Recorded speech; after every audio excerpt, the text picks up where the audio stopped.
If you ask for a referral, you get advice. If you ask for advice, you get a referral. Somebody messages me and says, "Hey, Daniel, can you refer me to PepsiCo?" I don't know you. Why would I jeopardize my professional reputation on someone I don't know? If in the other side, I reach out to be like, "Hey, Avery, I came across your profile and, was super impressed with all the experience that you have. Would love to just ask you a couple of questions about your journey." And what happens is that people love to talk about themselves. And what would happen most of the time, if you go that route, Avery will be like, "Oh, Daniel, so you tell me about you." "Well, Avery, I'm glad you asked. I'm looking for a job in data analytics." You're probably most likely going to be like, "Hey, Daniel, I'll be more than happy to refer you because now you've gotten to know me." Welcome to the Data Career Podcast, the podcast that helps aspiring data professionals land their next data job. Here's your host, Avery Smith. My guest today is Daniel Botero. He is going to help us learn all things landing a job, specifically if you're an immigrant or someone who's requiring some sort of a visa. Now, don't tune out if you're not an immigrant because we have lots of good tips that will still help you. But if you're, international or if you're a minority, you're trying to land a job in the US, we're going to have some extra good stuff for you today. Avery, thank you, man, so much for having me here. Super excited for us to kind of connect, talk, and really just try to add some value to all the listeners here today. Yeah, thank you so much, Daniel, for coming on. I'm stoked to have you here. You have a really interesting story because, right now you help international minority students land jobs. How did you get doing this? Like, what was your kind of origin story in getting into this world? Yeah, yeah. So I'm originally from Colombia, South America, and I moved to the United States. My dad died when I was really young, and that led to kind of a series of events that, for my mom, moved us to the United States. Just for many reasons why people would try to move to the United States for a better future, for the American dream. And so I came here when I was 10 years old, and for a long time, my mom, for 15 years in a row, my mom was working 7 days a week, making like minimum wage, really just trying to make a living. And that led to me saying, okay, you know what? Like, she sacrificed everything. I have to make sure that that sacrifice doesn't go to waste. And so that led me to, wanting to go to college because I thought like, hey, if I want to be successful in America, I need a degree. And that led me to ultimately get a job and start working at a Fortune 500 company, PepsiCo, in their leadership development program. And what was really interesting is that I assumed that if you went to college in America, that you're guaranteed to get a job. And call it naive, colleges, you just don't know better. And because I graduated with like multiple job offers, I thought that was the normal. But what I didn't realize is how many people were actually graduating college and not being able to get a job, or the jobs that they were getting, they were actually making more money being a server than they were with that, like the full-time job that they were getting. And so that kind of like, I was like super confused about it. And even like I think about my story of my wife, we've been dating for a long time, since 2009. And she's a better student than I was, better GPA, went to a better school, and she struggled to get a job. I'm like, well, if she struggled, then she's super smart, like the typical honors AP student, and she can't get a job. I see this being really common. But what really kind of like was like really crazy to me is that I was working at PepsiCo, and I was sitting, happened to be a meeting of the leadership team. So all these directors and vice presidents. And they were like one of the topics was recruiting for the recruiting pipeline. And they're all talking about how they're struggling to find good talent. And I'm like, I'm not sitting in the board because I don't have a seat in the table, but I'm in this corner. This naive little boy raises his hand and goes like, "Hey, like, I have a question. How is it that you, PepsiCo, Fortune 50 company, like massive company, are struggling to fill 20 spots for your leadership development team?" Which is what it's just a year earlier. I was in the earlier cohort. I don't understand how you're struggling to fill those spots. Like, I went to a school, which is the University of Central Florida, and there's over 75,000 students there. How can you not find 20? And you're telling me that you're recruiting from the whole Southeastern United States. And they're like, well, Daniel, the problem is not the quantity of the candidates, it's the quality of the candidates. And I'm like, he's like, we just need more people like you. And in my head, I'm like, I know at least 50 people like me. Like, and so that's kind of where it all started, where I was like, that aha moment of like, okay, companies need talent. College students are talented, but there's a miscommunication there. How can this company say we're struggling to find talent? And how can I have a bunch of friends? How can I have my girlfriend or now wife, who's just the hardest working, smarter person I know? struggle to get a job. It just didn't make sense to me. So I said, hey, how about this? I'll go on campus. I have good relationships. I've sucked at everything in life except one thing, is that's building relationships. So I said, I'll go on campus. I know that the person in charge of career services, I'll lead campus recruitment because UCF wasn't a core school. So he didn't have resources. I'll go do it. I'll do my day job. I'll go do it. They're like, go ahead. Go ahead. They're like, you want to go do it? Go do it. Little did they know that I ended up getting, and there's a referral program like most companies have it.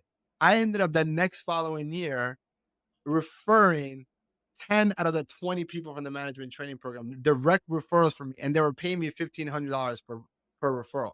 To the point that HR literally had to cancel the referral policy for people who were involved in campus recruiting. Wow. That led to PepsiCo having to change their core schools and adding Pepsi and UCF to it. So UCF became a core school from that.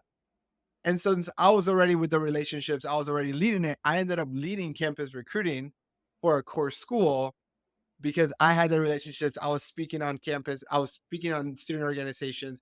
I knew the career service department. They were sending me candidates because I was like, this is what we're looking for. Somebody with work ethic, communication skills, right? And somebody who has like a grit mentality. So if you had those things, like, we wanted to speak with you.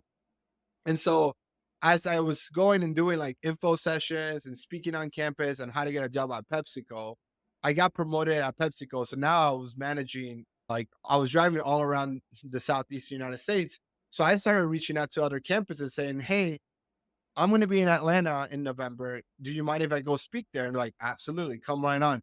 So that led to me going and speaking across probably like over 100 different schools and universities on how to get a job. Because then I realized that not everyone should get a job at PepsiCo. PepsiCo is not a solution for everyone. But what it took to get a job at PepsiCo was very, very, very similar, if not the same, on how to get a job in pretty much every other company, like how to stand out, how to prepare for the interview, how to identify what the company's looking for, and all those things. So then that led to me saying, like, you know what, like, I love this. I love to like mentor students and help them get jobs. Can I do this full time? And then in May 2018, I said, I always wanted to start my own business. I've always been very entrepreneurial. And my wife was like, at this point, I had to like already help my wife get a job at a bank.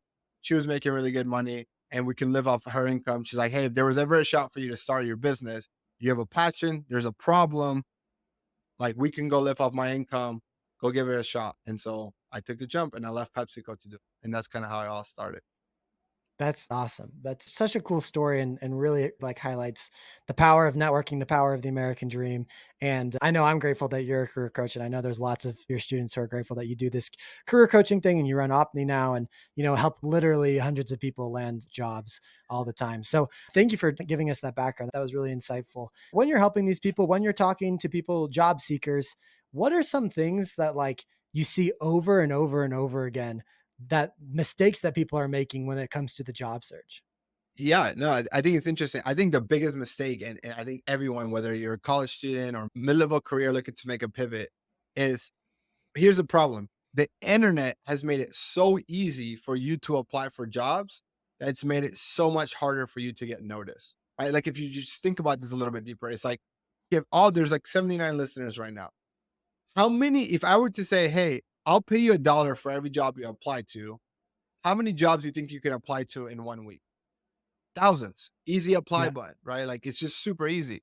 And so that's what's happening, is that companies are flooded with applications and most of them are not the right fit. It's because candidates are not taking the time to look at if they match their qualification skills, to even match if this is where they want to work. It's like a quantity game for them. And I think that's the biggest mistake, because if you actually take the time to put yourself in the company's shoes, every company has limited resources, Avery. Like, every company, whether it's Apple, the US government, or a small company like Opni where we have like 20 employees, we all have limited resources. Not even Apple can go hire every software engineer in the world. Like, they just don't have the capital, even if they have billions of dollars in the bank.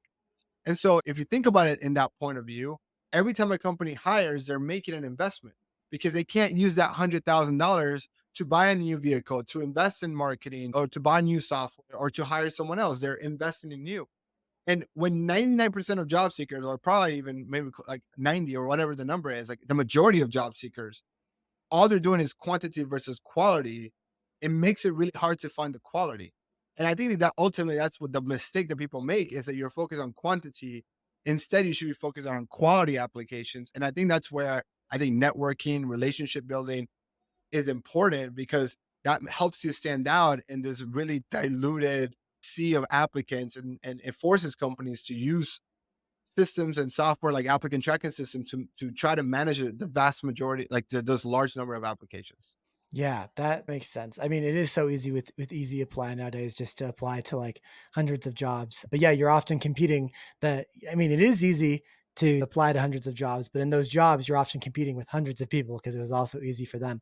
It's kind of like one of those things where it's like if it was easy, everyone would do it, right? And that it is easy, and so everyone does do it and kind of floods the market.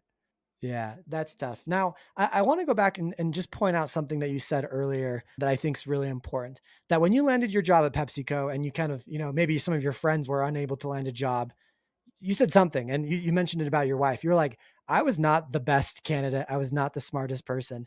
And I just want to highlight that for everyone listening that like there are people dumber than you landing your job for different reasons. There's not like a direct correlation of how skilled or how smart you are and how easily you get hired. Is that true for what you've seen as well? 1,000%. I think there's a couple of things that go into that. One, the most qualified candidate rarely gets the job. Very, very rarely. You know, as a company, right? When you're looking, if we go back to that, hey, every time someone gets hired is an investment. Anytime you make an investment decision, whether that's going to college, so you're investing in college, or that's investing in the stock market or whatever investment vehicle you want to think of, you look at it as from two variables. What's the risk versus the reward, right? I say this all the time, like jokingly. If Elon Musk closes Tesla and he's applying for a level entry job at Google, would he get the job? He'll be the most qualified, Yeah. but the odds is not because one, Google will be like, "Hey, Elon, like you're overqualified. If we give you the job, you're gonna leave in 6 months when you find a better one, right?" And so that's the thing you need to understand. And the second is really hard to get noticed because of the vast majority of applicants. So very, very, very rarely is the most qualified or like the smartest gets the job because of that risk reward equation. Either they never get noticed, or if they do, the recruiter is always thinking like, "Hey, he's overqualified. He's most likely gonna go looking for another job. This guy probably should make $100,000, but my budget is 75. I know that if I hire Avery, like he's gonna continue looking for another job." Yeah, and so that's one of the main reasons why maybe you should apply to jobs that you feel like are a stretch, that maybe you only reach like 70% of the requirements, because you actually might have a better chance at those. But then also, I think another thing that you highlighted in your story was just the power of relationships. Because even let's say they even want to hire the most qualified person. Like if you're competing against fourth, let's say they apply to your company, Opni, let's say you have a job opening and you get 4,000 applications. Like you said, you're a small company.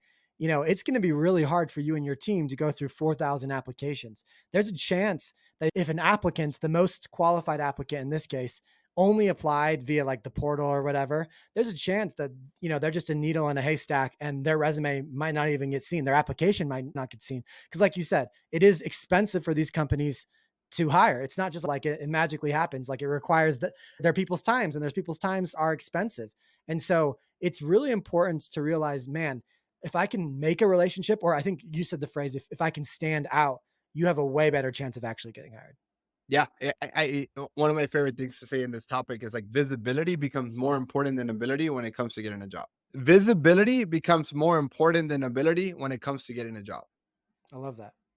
Right. So like some of the things I say is like quality over quantity, visibility over ability. Right now, you need the ability to stay in the job. So I'm not saying like, hey, you don't need to worry about your technical abilities or your soft skills. You're going to need that, but you just don't need to be the best. There's a balance here, right? And another thing I want you guys to take into account is this: like, what percent of people lie or exaggerate on their resume? Go ahead Mm. and Google it. If you're listening to this, all men, go ahead and Google it. And what you'll find is that there's tons of different studies, but none of them go below 75. Some will say 85, some will say 85, some will say 90, right? And if someone's been recruiting for more than 2 weeks, they'll quickly realize that people lie or exaggerate on the resume because odds are the recruiter who also lied or exaggerated on the resume. So if we know that to be true, because we all embellished it, and some more than others, some way more than others, then we understand that your resume is actually the most biased document in the world. All of the good things you've ever done in your life, none of the bad. And a recruiter knows that. A hiring manager knows that. There's a reason why no one has ever gotten a job on the spot just by a resume. There's always an interview. Why? Because you need to double check that the resume is real. You need to double check that the experience, the character, the cultural fit, all that is real. That's why you just don't hire based on resume alone. Now you can interview based on a resume, but if I have a good relationship with you, Avery, and I have a spot opening on my team, and you send me a resume, that resume is no longer biased. That resume is as strong and as believable as the relationship that me and you have. So if I believe that you're a trustworthy person, and then that resume is trustworthy, right? And that's why when you can get someone in the company, someone that's doing the job that you apply to send your resume to the hiring manager, it's better than anything. Because if I'm hiring for a data analyst, right? And my best data analyst on my team hands me a resume and says, hey, this person's a really good fit for the team. Who better to know if they're a good fit for the team than the best person on the team? So that's why I think referrals and relationships become important, because they elevate your resume and it elevates your application and it gives you the visibility that's required. Yeah, I love that. Totally agree. I think some of the people listening would push back on you and they'd say two things. One, well, why would the employee be motivated to refer me? And I think, Yep. and maybe I'm wrong. I'm going to speak on behalf of you. Correct me if I'm Yep. wrong. But I think the idea would be one, if they're your friend, they'd want to help you out. But two, you kind of mentioned earlier that you made some moolah by referring people. And companies do have a lot of these referral incentives where the actual employee would receive money if they end up hiring your recommendation, correct? Oh, absolutely. And not just PepsiCo. Somebody told me Accenture, the consulting company, their referral fee that they give their employees is dependent on the level of the role. So the more senior the role, the higher the referral. And if they were a minority, it would be an additional. And if they were a minority female, it would be an additional. So if you actually referred a manager level role and they're a minority female, the referral bonus was $13,000. Wow. Crazy. Come on. Like that's a lot of incentivization. Like, so that's one thing to know. I think the other thing too, like it's really important to understand most people do not ask for referral, most people do not network. And so if you're listening to this and you're like, well, I do that, it's because look, you are the cream of the crop. Not many people are on LinkedIn and care about their career that you're listening to career advice. So like you can't compare yourself to the rest of the population. So you're already, I would say, in the top 20% of job seekers who are actively wanting to get better. But even within there, and you're reaching out to people for referrals, like you're like, oh, hey, would you refer me to this job? There's a quote, and it's not mine. I wish I can steal it. And I wish I can say it was mine, but it's not. It's if you ask for a referral, you get advice. If you ask for advice, you get a referral. Oh, I like that. And you think about this for a second, right? Somebody messages me and says, hey, Daniel, can you refer me to PepsiCo? I don't know you. You're not even taking the time to get to know me or build a relationship with me. Why would I jeopardize my professional reputation on someone I don't know? Yeah. So what I'll do is, hey, thanks, Avery, for your message. And I just give you advice on how to get into PepsiCo without my reputation being involved. Yeah. But if in the other side, I reach out to you like, hey, Avery, I came across your profile and, was super impressed with, all the experience that you have. You're a data scientist. You did all this. Would love to just ask you a couple of questions about your journey.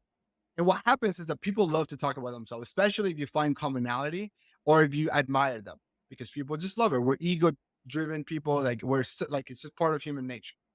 And what would happen most of the time, if you go that route, Avery will talk about themselves. And then part of human nature will be like, oh, Daniel, so you tell me about you. What are your goals? What are you trying to do? Well, Avery, I'm glad you asked. I'm looking for a job in data science, data analytics. The job market is difficult, but I'm just trying to find a really good company where I can build a really healthy career. Avery, you're probably most likely going to be like, hey, Daniel, I'll be more than happy to refer you because now you've gotten to know me, I've gotten to know you, and you're incentivized by the bonus. And so that's why that quote is so true. And so when I work with clients, I never tell them to ask for a referral. I always say, ask for advice, you get a referral. That's very impactful. And my next follow-up question that I think the audience is asking, what if I don't know anyone? Like, I don't know anyone that I can give a referral. I think you just answered that question. It's like you don't have to know anyone. There's literally, I think there's a billion people on LinkedIn. Literally, there's a billion people on LinkedIn. So like you have a lot of different options. And you can reach out to them on LinkedIn for free. You just got to add a little note to your connection request and you can and how do you connect with the person? I think the answer you just gave is, maybe a little bit of flattery here and there. Yeah, it's okay. The best one is commonality. By far, is commonality, and so that's why your university will say, "Hey, reach out to other alumni." Why? Because there's a commonality. The more you have in common with someone, the more likely they are to reply to you. Right? It's like if your mom were to reach out to you about advice, would you help them? Yeah. Why? Because there's so much commonality. She's your mom. There's Yeah. like nobody closer to you, right? The second one, if you go on there, and that's where you have to spend time studying the profile, really understanding, like like their profile, and trying to be a little bit of a detective, like a little bit of a stalker to find those commonalities. If you can't find commonalities, then admiration, like something that they admire. If they've accomplished the goal that you've accomplished, like if they work in the job that you want to work, that's the best. I think to me that's super awesome. This like it's the second best. And here's one thing: most people are networking with recruiters. I actually think you shouldn't network with recruiters. Like if you find them great, I think those everyone gets targets recruiters. Recruiters generally do not refer because they don't have the same referral bonus. That's their job, right? I think that the best person, the sweet spot to network with to get a referral is the same people that have the same job title that you just applied to. So if you apply to a data scientist at ExxonMobil, go on LinkedIn, search data scientist, filter by ExxonMobil, and the location that you applied to. So Houston, if it's Houston, right? And then message all of those people because odds are you have way more in common with them because they probably did the same major than you, and they have the job that you want, so you can definitely find the admiration part of it. Yeah. When you do that, remember that you ask for a referral, you get advice. You ask for advice, you get a referral. Because I can't even tell you how many of those messages I got asking for a referral from complete strangers, and I let them have some of my advice. So you gave I them love that. advice, right? I did give them advice. Yeah, they're like, "Hey, I wanna work for ExxonMobil. Can you refer me?" And I was like, "Hey, I don't know you. Here's my boss. Go bother her instead." So you gave Or advice though, but that was yeah, advice. exactly. I wasn't gonna refer them. I don't even know if Exxon had a referral program. I'm not actually entirely sure. But I totally agree. I think those people are the right people to reach out to, and I'll even take it one step further. Try to find, like, the newest data Yeah, scientists at ExxonMobil because they're the people who are most eager. They're the people who just went through the same process as you. And also, this is actually really interesting. If that company hired a data scientist recently, there's one out of two things. Maybe they're done hiring data scientists for the next little bit, like they reached their quota or whatever. But a lot of the times they're still hiring and there's really fresh opportunities right there. So yeah, I think that's even like a more specific person to try to find. love it. I'm gonna add a tip to the networking. Not everyone's active on LinkedIn. So before you even message them, check their activity Yeah. to see Yeah. when was the last time. Because I see this a lot, like, hey, but Daniel, I'm networking, I message 50 people a week, but I don't get the replies. And I'm like, do you check their activity? And what happens is the longer someone's been in the role, the less they're active on LinkedIn. They're just comfortable. And I think that's changing. People are using LinkedIn more and more. Before you only use LinkedIn when you're looking for a job. So, but yeah, I agree with you that such a great tip on the newest person is a really good person to go after. I love that. Now, let's talk a little bit about our international, our minorities, people looking to work with visas or without maybe visas in the United States. How will the job search maybe be different for them? And what advice do you have for those sorts of people? I start with a disclaimer. Look, I am not an immigration lawyer. So I am sharing you from my experience. I focus a lot, my team and I help a lot of international STEM students. And the reason why it's STEM students is because when you're a student with an F1 visa, which is the student visa, when you're coming to a college in the United States, what the US allows you to do is that regardless of your major, once you graduate, it allows you to have 1 year of work permit. And that year is for you to gain experience, to gain relevant work experience. And then from there, you would have to go back to your country. You're a STEM major, right? Then there's such a demand for that. We're going to give you an additional 2 years to work here. So if you're going to school for data science, data analytics, software engineering, right? Statistics, anything that's considered STEM. And the question is whether my degree is considered STEM or not. It depends on your university. So we need to talk to your university. Then you have 3 years. In those 3 years, a company can try to sponsor you, and you would go into a lottery system. And right now, there's 60,000 spots available for everyone, and then an additional 20,000 spots for high educated majors, like if you have a master's in software engineer or data analytics or things like that. So for the majority of my students, they're available to go after those 80,000 spots. The problem is that there's around 300 to 400,000 people applying for those 80,000 spots. Oh, wow. And so in the US today, as we record, it's a lottery system. The most qualified, the person with the most degrees, the person with the most experience has the same shot as someone with a bachelor's degree. So it is a lottery. And so when a company only has one shot at the lottery, because if let's say you went to school for marketing and not a STEM marketing, just or like or business management, like a general business administration degree, that's not a STEM degree in most universities, probably all of universities, right? If a company wants to hire you, you can work there for 1 year, and then you have to then be selected in the lottery.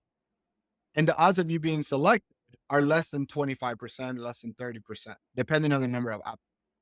So it's nearly impossible. I won't say impossible because there's always exceptions to the rules and someone can get lucky. It's really nearly impossible for a company to want to hire someone that they deemed a high potential employee, to then knowing that even if they love you, there's a less than a 30% chance that you're going to be selected and be able to stay in this country. And so for that reason, it's really challenging for them to stay. So that's why personally for us, we only work with STEM majors, because then companies are way more likely to be like, okay, you have 3 shots at it. The odds of you now getting Oh, a sponsorship is now like 80+%. gotcha. So with the STEM major, you have 3 years at the lottery system. And so Yes. companies, like you said, it's an investment to hire. So when companies hire someone, and also keep in mind, so like for instance, if they graduated, let's say in January, but maybe they're applying in June, they've already missed 6 months. So that person only has 6 more months to possibly, before they need to like get approved in the system or whatever. So like the STEM people that get 3 chances at it have a much higher chance of staying with the company, staying in the country because of that, is what you're saying.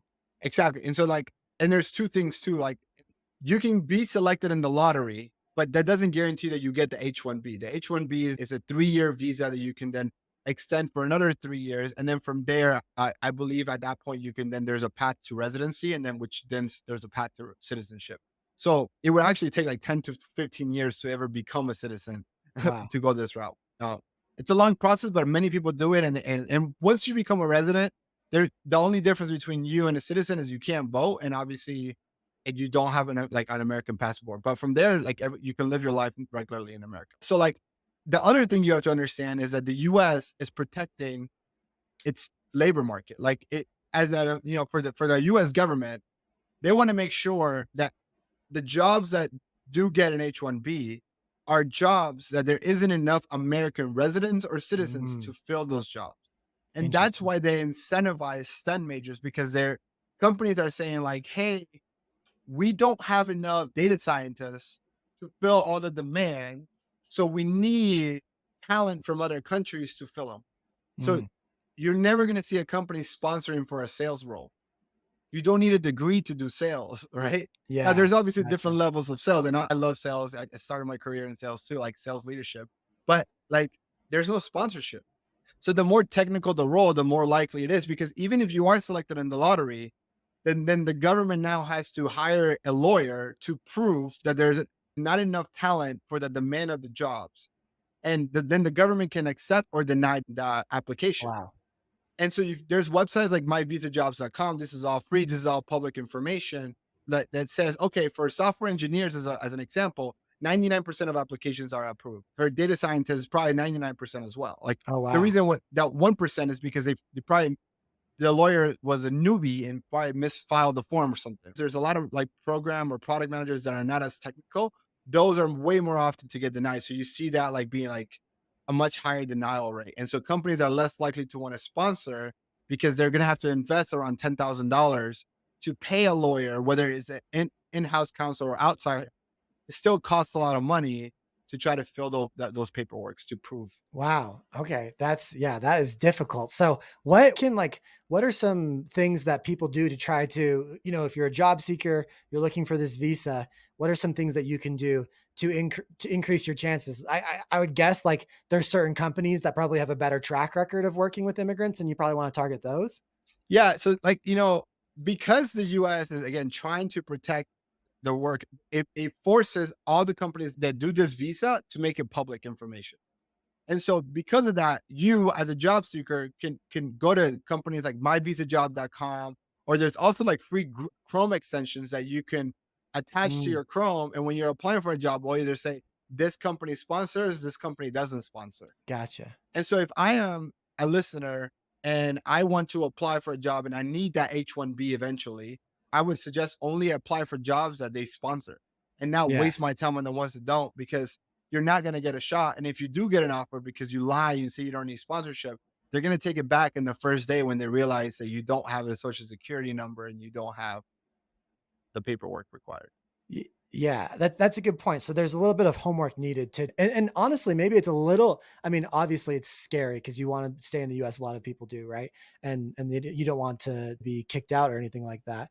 But maybe it also is a little bit relieving in some ways because you have less options. Like you don't have like 1,000 different companies you could possibly apply to. You have a subset. Like for instance, my company, Data Career Jumpstart, I mean, it's really only just me. So we don't really hire, period, right? But on top of that, like I don't know anything about the sponsorship and that would probably just stress me out. So like if you're an immigrant looking for a sponsorship, like you probably shouldn't apply to Data Career Jumpstart, right? And so there's Yeah. probably only so many companies you could focus on, which does, I mean, it does limit options, but it also gives you direction in some ways as well, I think.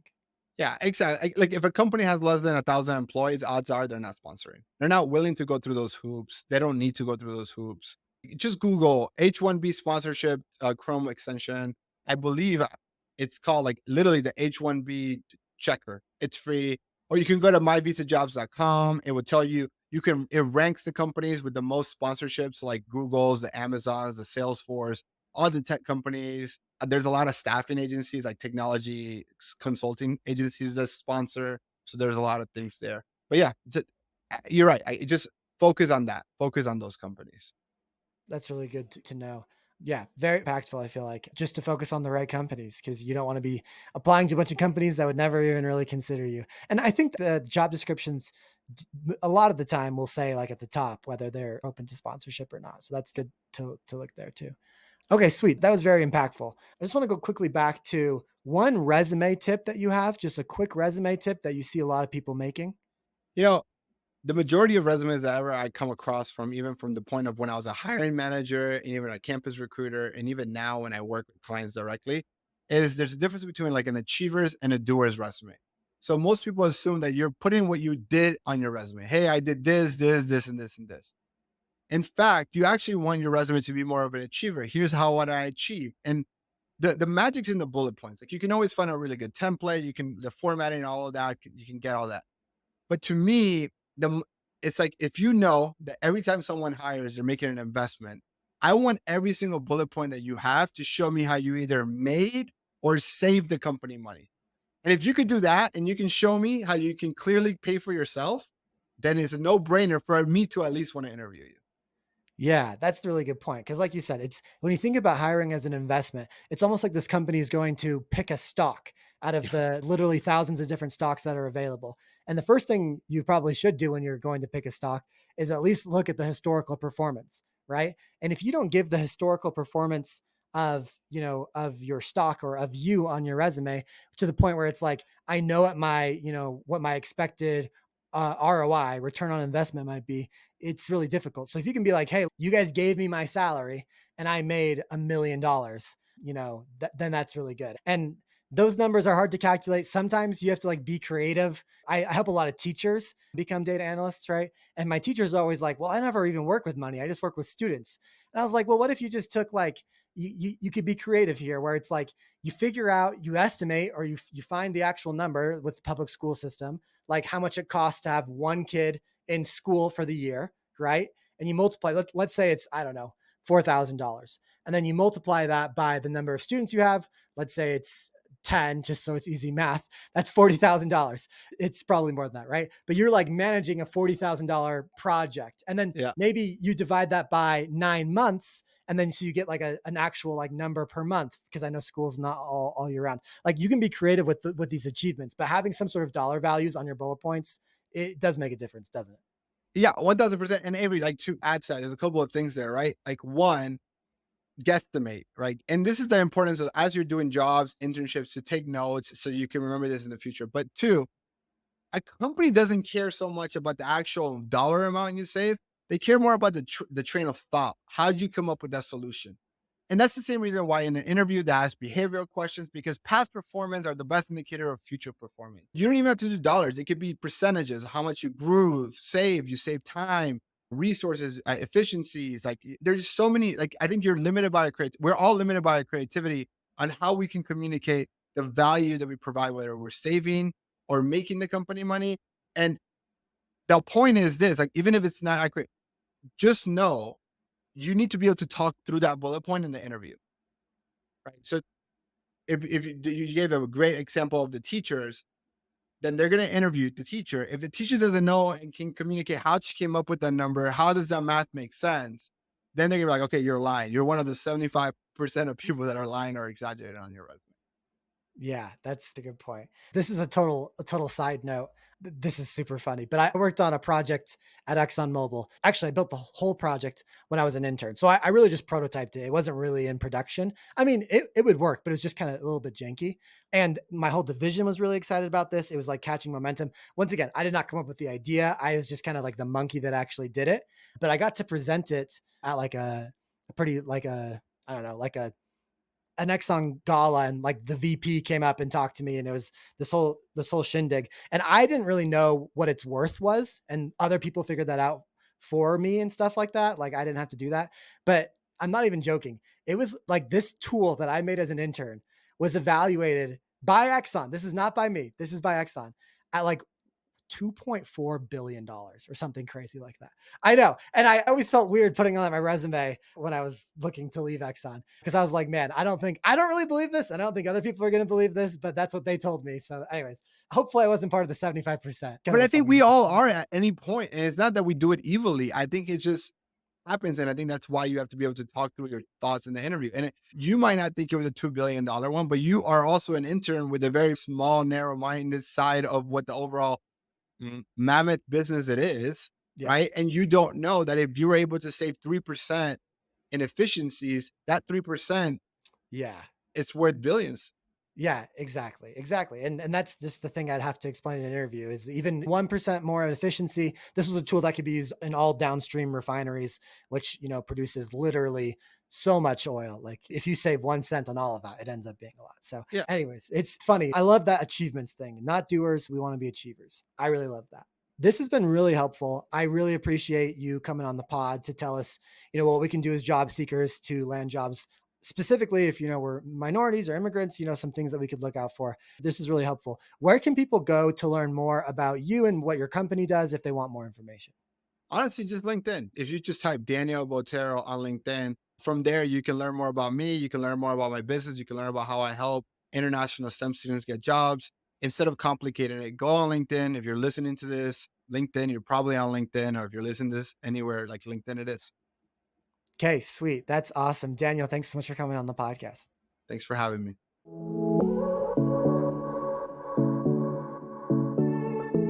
I hope you guys enjoyed that episode.